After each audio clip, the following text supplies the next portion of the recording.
There's so many different ways to think about customer retention, but there's really sort of one best way. So I'm going to show you that. In terms of customer retention, we think about this and investors think about this. Everyone sort of thinks about this in terms of cohorts. So in terms of calculating our cohorts, we can use like actual customers, we can use customer orders, we can use revenue. We can use some different things. They all work, but we want to format it in a cohort table. It's called a customer retention cohort table. Okay. So a cohort basically looks at customers who purchase in one initial purchase month. So the first time they purchased, and it organizes them into that month. So let's say December 2020, and it tracks the stream of subsequent purchases of that group through time. So let me explain. So in this case, we're doing a customer retention cohort example using revenue. So these are people that for their very first time with the company, they bought, we call that month 1 in December 2020. And we're going to say that's 100 customers they bought for the very first time in December 2020. So then these 100 customers came back, and in their second month, that would actually be January, they bought $8,316 more of our product. And in their third month, and again, we're talking about the people who bought for that first time in December 2020, that group of customers then bought another 7,000. And then in their fourth month, which is March, they bought 5,800. And so we're just looking at this initial purchase month and watching, okay, for how long does this group of customers stick around? And so here, January 2021, their month 1, first time they bought, it was $16,000 for 115 customers. So these same January customers in February ended up buying $18,000. Look, so the amount they bought actually went up. And so let me just show you one other thing.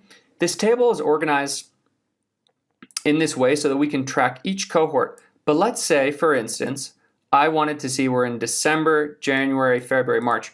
How much was the total March revenue? It's the people who bought for the first time in March, then the people who bought for the first time in February in their second month. So it'd be March, February, March.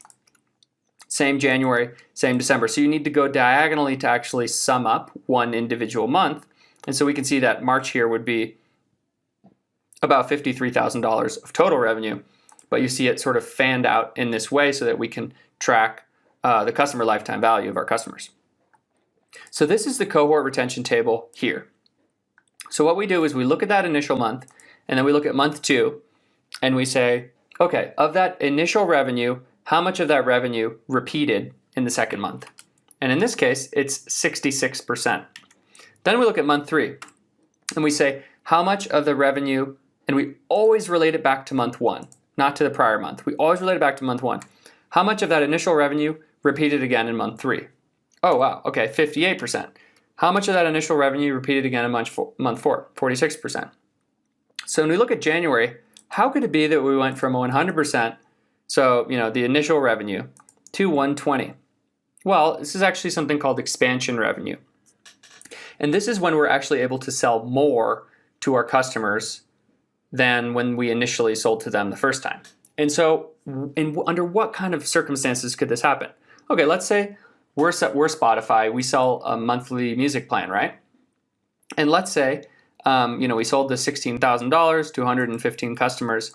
And in month 2, we offered them all an upgrade to a family plan with some kind of discount, and that a bunch of them upgraded. So now the same 115 customers are actually paying more for what we're selling them because they upgraded, they basically expanded their relationship with us. So you can see your retention go more than 100%, and especially with software businesses, you see that a lot. And so this is a really positive thing and mathematically very possible and something that you want to see. So this is a customer retention cohort. And how does this sort of relate back to customer lifetime value? Let me just show you quickly.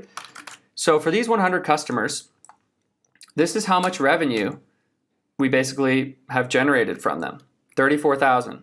Initially they bought 12,000, but up through month 4 they bought 34,000. With these customers, obviously this only represents 3 months. This represents only 2 months. This represents only 1 month. But let's say we took their revenue and we multiplied it by 70%, which is the gross profit margin, and then we divided it by the number of customers. This tells you the total customer lifetime value of each customer. Of course, you'd expect these customers would be buying for many more months, but at least up until the date of March 2021, we have some rough customer lifetime values. So then you can kind of understand, okay, how much can we invest in marketing and et cetera, where are we at with the customer lifetime value? So that's how we look at customer retention across many, many different types of business models. I suggest that you do the same. And subscription businesses, monthly churn rate is obviously very common. Retention customer cohorts is the best. You can use this for all types of businesses. I suggest you do. For subscription businesses, you can use churn rate, which is just basically the amount of clients that you lose every month. So if you have 100 clients last month and you lose 20 this month, so then you have 80. Churn rate is just the percent, 20% churn. So you can call that out, but sort of your retention charts will be the best. And by the way, great businesses usually have a churn rate of under 10%, assuming they're running subscription businesses, sometimes even lower, like 5%.